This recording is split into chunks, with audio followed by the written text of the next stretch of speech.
Yan. Naka-filter.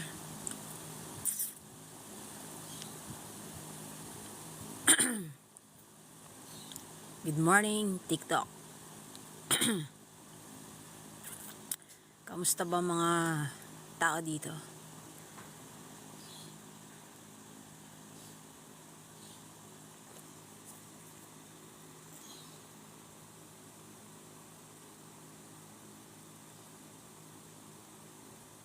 Siguro naman dito walang issue, no?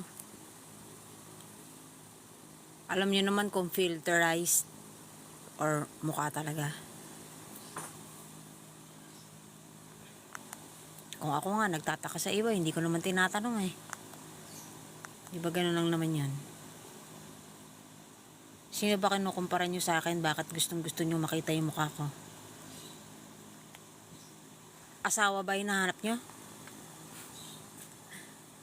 Huwag kayong maghanap sa page ko.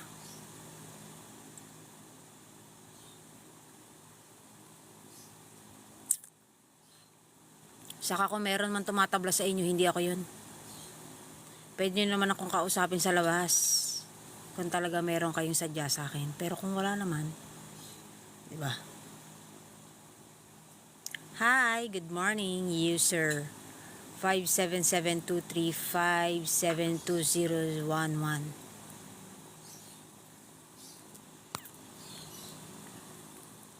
Habang tumatagal na nagkakaroon ng mga advanced technology na ganito, lalong nagiging tanga yung mga tao, no?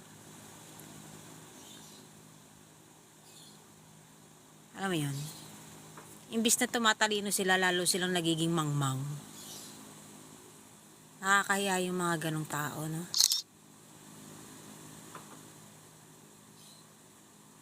Na mas merong mode of communication na maaano mo, pero ano yung ginagawa nila, no? Puro katangahan. Kaya napapag-iwanan eh. Gusto nila yung mga masyado silang pa-artista mode. Yung dapat daw kailangan magmukha kang tanga para yun lang daw yung alam ng mga tao na ginagawa mo. Tapos malalaman pala nila ganito ka, hahanga sila sa'yo. Ano para saan? Aasawahin mo?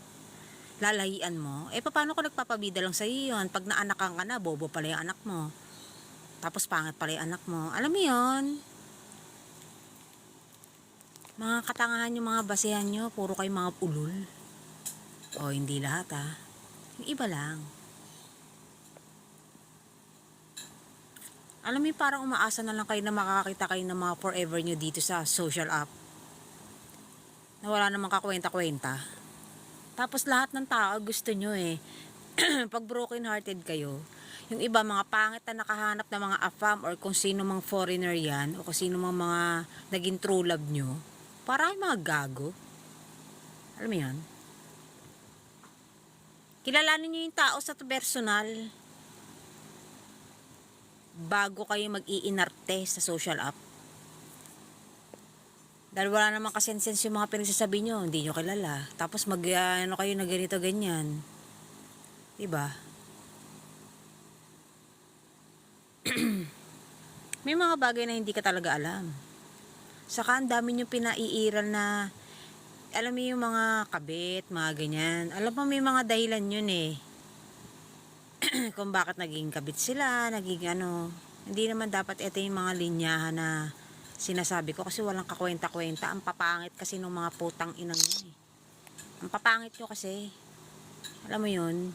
Kaya may mga ganyang issue.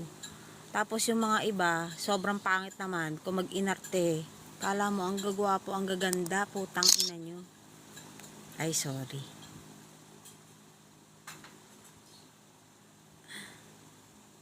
Napaka-nonsense ng mga tao dito. Maghanap kayo ng tulab nyo sa labas. Huwag dito. At huwag nyo akong damay sa mga katangahan ninyo. Huwag nyo akong gawing idolo sa mga kabubuhan ninyo, ha.